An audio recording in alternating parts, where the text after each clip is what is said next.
عباس صاحبہ. انجلی, جاننا یہ چاہتے ہیں کہ یہ جو ڈیٹیلز ہیں عمران خان صاحب کی پراپرٹیز کے حوالے سے 1 ارب سے زائد کے اثاثے بنتے ہیں, پہلے تو کبھی سامنے نہیں آئی ہیں کہ یہ پچھلے الیکشنز کے اندر بھی انہوں نے ڈکلیئر کی ہوئی تھی, تو بہت ڈیٹیلڈ ہے. جی فیصل,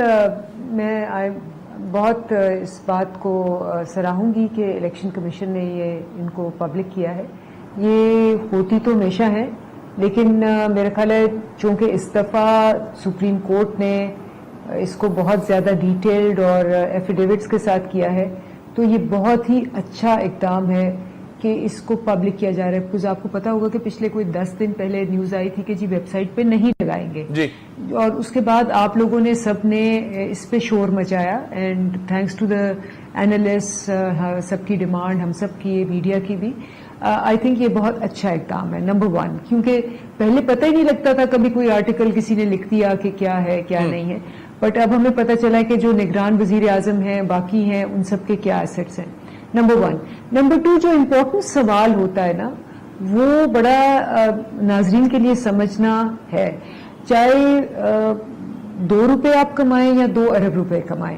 جو سوال ہے وہ یہ ہے کہ پبلک آفس ہولڈرز یا ایپلیکنٹس کے لیے کہ جی یہ پیسہ کہاں سے آیا. ٹھیک ہے, اگر آپ نے اس کو کمایا ہے خود, اس کی ریسیٹس ہیں آپ کے پاس, اس کی ٹریل ہے آپ کے پاس, چاہے وہ آپ مطلب بل گیٹس ہوں, دنیا کے سب سے امیر آدمی ہوں, لیکن آپ کے پاس اگر آپ نے اپنی محنت کا کمایا ہے اور یہ پبلک کا پیسہ نہیں ہے اور یہ ٹیکس پیئر کا پیسہ نہیں ہے, تو دین دیر از نو پرابلم. لیکن اگر آپ نے جو دکھائے ہیں ایسٹس اور جو اس کے ذرائع ہیں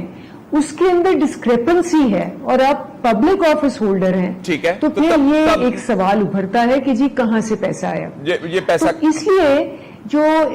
چاہے عمران خان صاحب ہیں, چاہے زرداری صاحب ہیں, اور چاہے نواز شریف صاحب ہیں, کوئی بات نہیں, 16 پراپرٹیز ہونا, ہم تو